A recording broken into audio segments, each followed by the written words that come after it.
नमस्कार, मी विनीत मोरे. आपला माणूस VM यूट्यूब चॅनलवर सर्व प्रेक्षकांचे हार्दिक स्वागत. नवीन विषय, नवीन संकल्पना आणि नवीन विश्लेषण. तर सर्वांना माहिती आहे की ह्या शनिवारी माननीय श्री उद्धव बाळासाहेब ठाकरे आणि राजसाहेब ठाकरे यांचा एक मेळावा झाला, विजय मेळावा झाला. म्हणजे मराठी सक्तीसाठी जो GR होता तो रद्द करण्यात आला आणि तिसरी भाषा जी होती हिंदी सक्तीची ती काढण्यात म्हणजे तो नियम बाहेर काढण्यात आला आणि फक्त महाराष्ट्रात मराठी सक्ती हा विषय ऐरणीवर आला. म्हणजे जर तुम्ही बघितलं तर आता बघितलं तर सगळ्या परप्रांतीय लोकांना हे महाराष्ट्र सैनिकांकडून असू दे किंवा उभाटा गटातल्या नेत्यांकडून असू दे हा चोप दिला जातोय. पण एक सध्या पोस्ट व्हायरल होते किंवा एक मेसेज आलेला आहे, तो जास्तीत जास्त लोकांपर्यंत पोहोचलेला आहे. त्या मेसेजचं मी वाचन करून दाखवतो तुम्हाला आणि त्याच्यानंतर नक्कीच आपण काय विचार करायला हवा हे बघा. एक YouTube चॅनल आहे, त्यांचे जे सबस्क्रायबर आहेत त्यांनी तो मेसेज लिहून पाठवलेला, ते कमेंट करून पाठवलेला, ज्याच्यामध्ये शिवसेनेचा जो इतिहास आहे तेव्हापासून सांगण्यात आलेलं आहे. या व्हिडिओच्या माध्यमातून आपण आपल्यामुळे कोणालाही राग येईल असं काही नाहीये. त्यांनी एक कटू सत्य मांडण्याचा प्रयत्न केलेला आहे. एक मराठी माणूस म्हणून त्यांनी ते मांडलेलं आहे. ते आपण बघूया नक्की काय आहे. मराठी करून 1700 पिढ्या बसून खातील एवढी माया ह्या लोकांनी गोळा केली आणि आमचा बाबल्या अजूनही त्यांचे मेसेज फॉरवर्ड करतोय, झेंडे मिरवतोय. मराठी मुद्दा, मराठी माणूस, मराठी अस्मिता यासाठी चाललेला लढा खरं म्हणजे ह्याला लढा म्हणावं का? हाच मोठा प्रश्न आहे. हा खरोखर प्रामाणिक आहे का? 1966 साली शिवसेनेची स्थापना झाली. हाच मराठीचा मुद्दा घेऊन मराठी माणसाच्या न्याय हक्कासाठी पहिल्याच दसरा मेळाव्यात बाळासाहेबांनी मद्रासी समाजाविरोधात घोषणा दिली. उठाव लुंगी बजाव पुंगी झालं. मेळाव्यातून परतताना शिवसैनिकांनी उडप्यांच्या हॉटेल्सवर हल्ले केले. परिणाम काय? आज 2021 मध्ये तब्बल 55 वर्षांनी या मुंबईत, महाराष्ट्रात ह्या शिवसेनेच्या नाकावर टिचून याच सेना नेत्यांचे खिसे पैशांनी भरून याच मद्रास्यांच्या लाखांच्या वर बार आणि रेस्टॉरंट आहेत. दुसरी घोषणा साहेबांनी दिली होती ती गुजराती समाजाविरोधात, बायको तुमची पोरं आमची. परिणाम काय? सर्व मोठ्या व्यापारावर आज गुजराती समाजाचं वर्चस्व आहे आणि मराठी माणूस त्यांच्याकडे नोकर म्हणून राबतोय. तिसरी घोषणा UP बिहार मधल्या भैयांविरोधात, एक बिहारी लाख बिमारी. नंतर काय झालं? ह्याच मराठी माणसांचा कैवारी घेणाऱ्या शिवसेनेने चक्क सेना भवनात उत्तर भारतीय महासंघाची स्थापना केली. ही स्थापना मराठी माणसाच्या कोणत्या भल्यासाठी? दोपहर का सामना हे हिंदी भाषिक वृत्तपत्र मराठी भाषा वाढीसाठी होतं का? 55 वर्ष प्रत्येक निवडणुकीत एकच प्रचार, मुंबई महाराष्ट्रापासून वेगळी होणार. बिचारा मराठी माणूस घाबरून यांना निवडून देत आला. मुंबई महाराष्ट्रापासून वेगळी झाली नाही, पण गिरणी कामगार मात्र देशोधडीला लागला. मराठी माणूस मुंबई सोडून विरार, नालासोपारा, बदलापूरला पळाला. मी पुन्हा एकदा एक मुद्दा परत अधोरेखित करतो, पण गिरणी कामगार मात्र देशोधडीला लागला.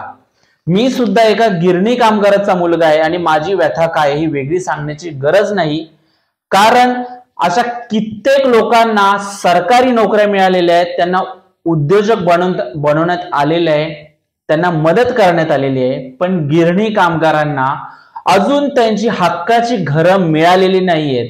स्वतःची घरं करता करता गिरणी कामगार हा संपूर्णपणे संपलाय, त्याची पिढी नष्ट झालेली आहे, त्यांनी आत्महत्या केलेली आहे, पण त्याला अजून त्याचं हक्काचं घर मिळालेलं नाहीये.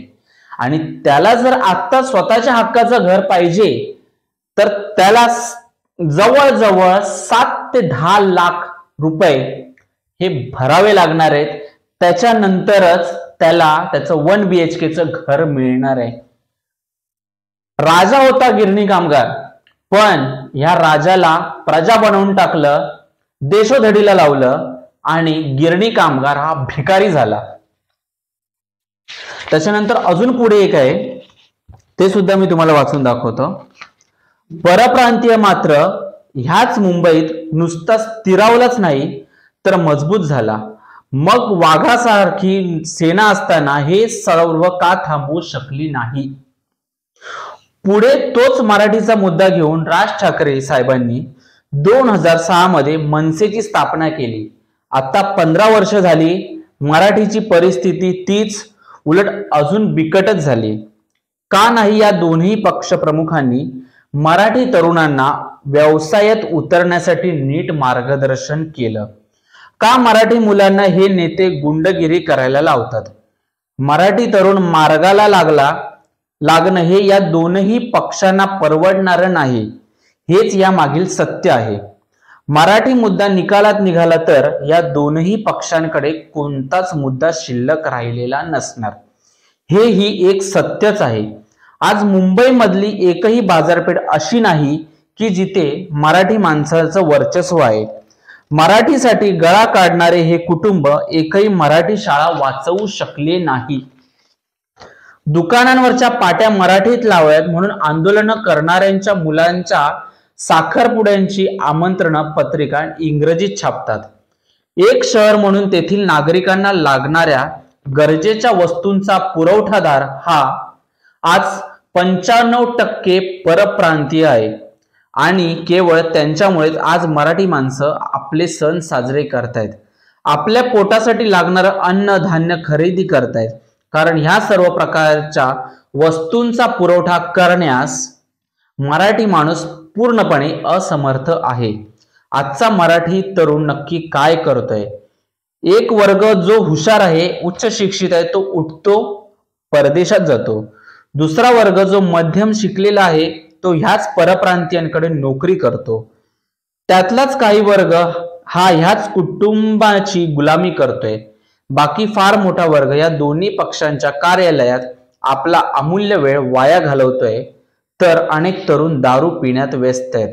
मग नक्की चुकतंय कोण, परप्रांतीय का मराठी तरुण.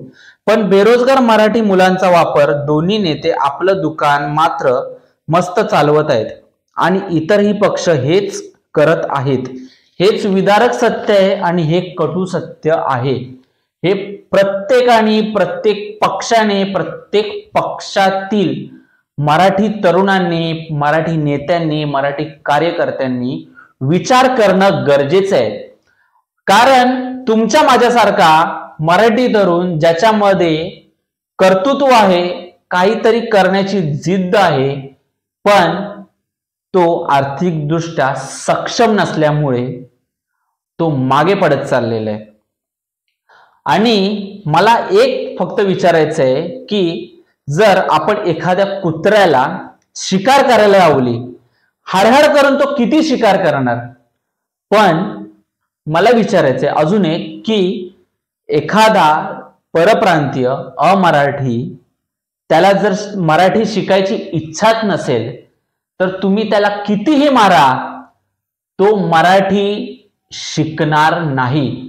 पण ज्याला मनापासून वाटतं की ह्या महाराष्ट्रात आपण राहतोय, इकडचं खातोय, इकडे शिकतोय, आपली लहान मुलं, आपलं कुटुंब इथे जगतंय, त्या राज्याची भाषा मराठी आहे आणि ती मला यायलाच पाहिजे, हे जर त्यांना मनापासून वाटलं तर तो नक्कीच मराठी शिकेल. आणि असे कित्येक मराठी तरुण आहेत, का मराठी मित्र आहेत, मराठी लोक आहेत जे सगळ्या भाषा येतात त्यांना. अजून एक सांगतो, हिंदी भाषिक देखील जे महाराष्ट्र नवनिर्माण सेनेसाठी देखील आपल्या अजून सुद्धा मी परत सांगतो की हिंदी भाषिक देखील महाराष्ट्र नवनिर्माण सेनेचे कार्यकर्ते आहेत आणि जिद्दीने ते कार्य करतायत. कुणी उत्तर भारतीय आहे, कुणी गुजराती आहे, पण त्यांचं असं म्हणणं आहे की जर आपण महाराष्ट्रात राहतोय तर आपल्याला मराठी यायला पाहिजे. त्यामुळे ते इतरांना देखील मराठी बोलण्यासाठी प्रोत्साहन देत असतात. पण मैं मराठी बोलूंगा नहीं की मैं मराठी बोलूंगी नहीं, हा जर अरेरावीपणा, हा जर माज असेल तर त्याला उत्तर देणं गरजेचं आहे. पण मैं मराठी धीरे धीरे सीखूंगा, मराठी में बोलूंगा, मराठी में बोलूंगी, जर हे असेल, हे रिस्पेक्टफुली जर ते बोलत असतील, आदरार्थी जर बोलत असतील, तर त्यांचा कौतुक आपण केलं पाहिजे. पुण्यातला देखील एक व्हिडिओ व्हायरल होते जिथे सगळ्या व्यावसायिकांनी मराठीला प्राधान्य दिलेलं आहे. मराठी आपली व्यावसायिक भाषा आहे, ही आली पाहिजे, हे सगळ्यांनी सांगितलेलं आहे. आता मी ह्या व्हिडिओमध्ये हे जे पत्र वाचून दाखवलं हे विदारक सत्य आहे.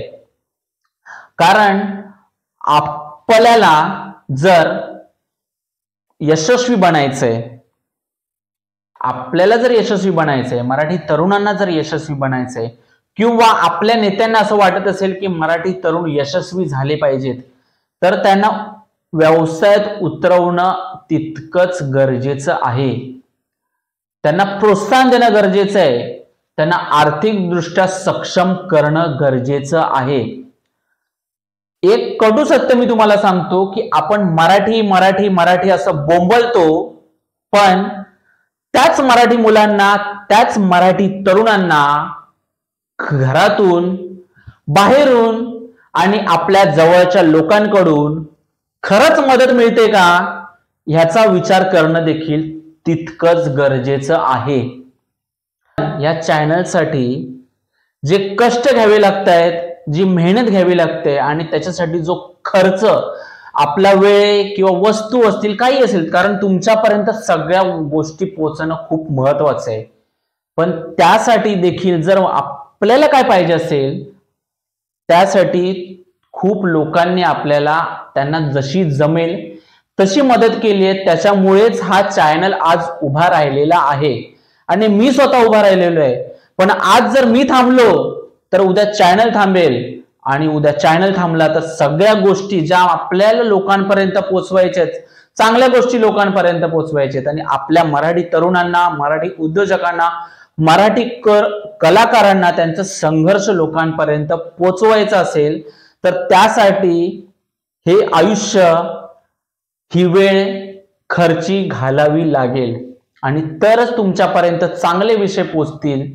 आणि चांगले विषय जर पोचले तर तुम्ही चांगले व्यावसायिक व्हाल, चांगले कलाकार व्हाल, आणि चांगले उद्योजक, समाजसेवक, नगरसेवक व्हाल, किंवा तुम्हाला एखाद्या चांगल्या क्षेत्रात यायचं असेल त्यासाठी तुम्ही याल. पण त्यासाठी आपल्यासारख्या तरुणांना, त्यांना प्रोत्साहन देणं गरजेचं आहे, त्यांना सहकार्य करणं गरजेचं आहे. आणि त्यांना तुम्ही जर आर्थिक बळ देऊ शकत नसाल तर त्यांना कमीत कमी ते कसे मोटिवेट होतील, ते कसे प्रोत्साहित होतील, त्यासाठी आपण प्रयत्न करणं गरजेचं आहे. एवढंच बोलतो आणि मी थांबतो. मराठी या विषयावर अजून मी 2 ते 3 सिरीज घेऊन येणार आहे. त्या माध्यमातून आपण अजून काय बदल केला पाहिजे, किंवा आता आपल्या राज्यात काय घडतंय आणि आपली मराठी भाषा किंवा मराठी आणि हिंदीचा वाद कसा चाललाय, याबद्दल मी पुढच्या व्हिडिओमध्ये पुन्हा बोलणार आहे. त्यामुळे पाहत राहा आपला माणूस VM YouTube चॅनल. त्याला जसं लाईक करा, शेअर करा, सबस्क्राईब करा. आणि आपलं जो व्हिडिओ जर तुम्हाला आवडला असेल तो जास्तीत जास्त लोकांपर्यंत शेअर करा, कमेंट करा, आणि आपले काही विचार असतील तर आम्हाला कमेंट करून सांगा. धन्यवाद.